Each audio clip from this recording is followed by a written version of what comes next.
Do you want people to put their trust in you? Do you want to be known as the one who always gets shit done? Well, the answer is simple. Just do what you say you'll do. But as the saying goes, it's easier said than done. People love working with others who just do what they say they'll do, but that rarely happens nowadays. Something always comes up. Deliveries are late, projects are delayed, budgets are exceeded. One of the most annoying things someone you work with can do is be unpredictable. In this video, we'll teach you how to be reliable, have others trust you, and become immensely valuable to the world. Welcome to ALUX. We figured we'd make this video into a list since it's easier to follow along and take some notes. It'll also help you figure out which areas you're lacking in and what you can do to improve immediately. So let's kick off the list with reducing friction. Sometimes the space between you and you getting shit done is filled with obstacles. Now, these obstacles are either just there or you place them there yourself unknowingly. Let's say you have to contact a lot of people. Maybe it's clients or potential customers. Maybe you don't have an official email or a template to base your messages on, or accounts on all these different platforms you need to be on. And when the time comes to message those people, oh wait, you need to do all of these other things before that. You look at them and go, I'll just do that tomorrow. Small obstacles make the task seem a lot more complicated than it actually is. But here's the thing. If you spend half a day just focusing on removing as many of them as you can, the problem is gone. Think about what obstacles are present in most of the things you need to do. If you need to contact a lot of people, but writing is not really your thing, get someone else to do it on your behalf. If you have to write a bunch of stuff but you have a small monitor and a shitty keyboard, which makes the task unnecessarily annoying, get a bigger monitor and maybe a mechanical keyboard. In other words, look at what things are making your job annoying or unnecessarily hard and remove or remedy them. Sometimes people hide behind these obstacles to justify why they're constantly late or underperforming. We are calling you out here. When in reality, just spending a bit of energy removing them will make your job way easier and you'll actually get some more shit done. Healthy sabotage. You need to finish something today, but you're on your third YouTube video about space exploration and you just can't seem to stop? Cut your internet cable. Okay, maybe that one's a little bit too extreme, but this is the point of healthy sabotage.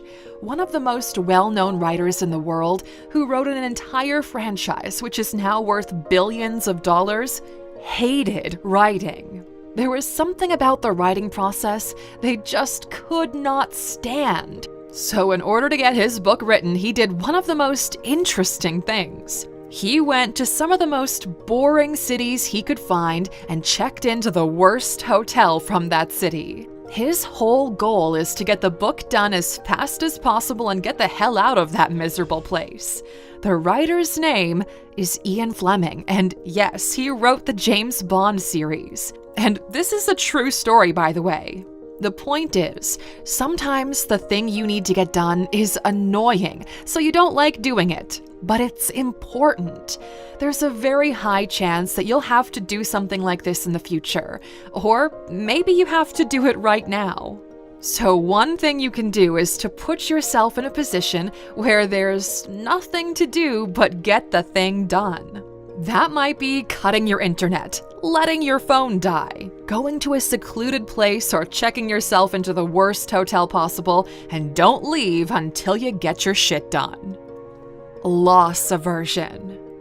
This psychological phenomenon is fascinating to us because it works surprisingly well sometimes. In simple terms, you perceive an equal loss as far greater than an equal gain. So if someone steals 10 grand from you, you'll be way more angry than you would be happy if someone gave you 10 grand.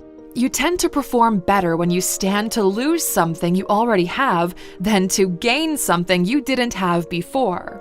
For example, if you give your friend $5,000 and have him agree to only give it back if you lose 5 kilograms, you're more likely to actually do it.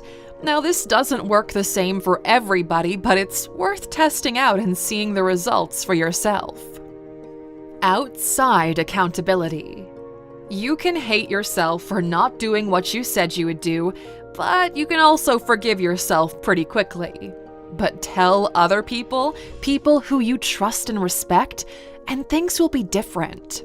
When people get a fitness trainer, they typically don't do it because they don't know how to do the exercises themselves.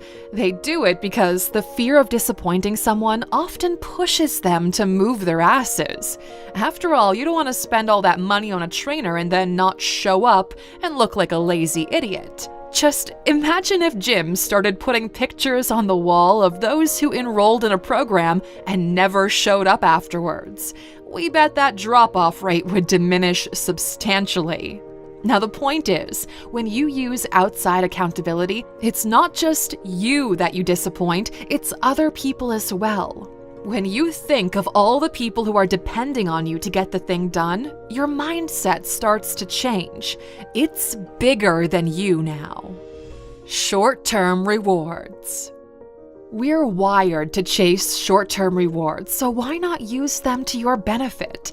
It may take a little bit of willpower on your end, but do it right and you'll see impressive results. We bet there are lots of things that will excite you and pique your curiosity, and most likely those things will have nothing to do with your work.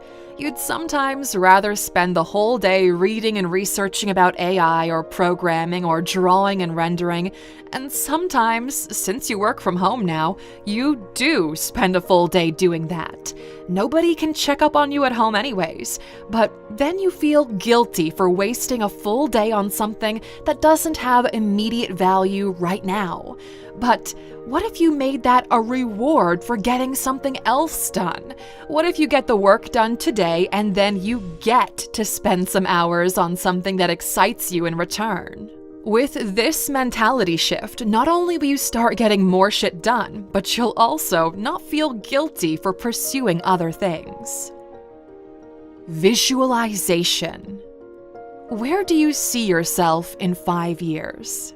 We never really understood why interviewers ask this question. It's not like everybody tells the truth. Mainly because they don't know. A lot can happen in 5 years.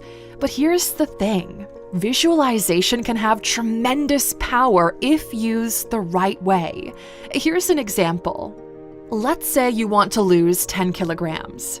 You may want to see how you would look 10 kilograms thinner. There are probably apps out there that can do that. But how about this? What does a person who loses 10 kilograms life look like? Well, they probably eat fairly healthy and do some sort of physical activity on a regular basis. That's the person you want to visualize and strive to be. Imagine you're in the Doctor Strange universe and there's one reality where you get shit done on a regular basis. What do you look like in that alternate reality? You certainly have an idea. Now it's your job to transform that alternate reality into your current reality. Adding good triggers. There's a lot of people out there who don't get shit done because they straight up forget about it, only to remember at the last minute and enter panic mode. We are creatures of habit, and habits are triggered by different elements from your environment. You spend your morning scrolling on Instagram because your phone is the first thing you see when you wake up. That triggers you to check social media. If you're a smoker, every time you drink coffee, it'll trigger you to light up a cigarette too. And just as these triggers push you into bad habits, they can also push you into good ones. If you set for yourself to be more active, take the stairs every time you have a chance. Now, anytime you see a flight of stairs, it'll trigger you to take them. This type of action is only limited by your own imagination. Find elements that trigger good habits and make you get shit done, then surround yourself with them. And on the topic of productivity, we've got a lot of content that we're really proud of where we talk about how we personally get shit done. The best follow-up to this one is the fastest way to be extremely productive. You can check it out in the top right corner or the link below. We'll see you tomorrow for the Sunday motivational video.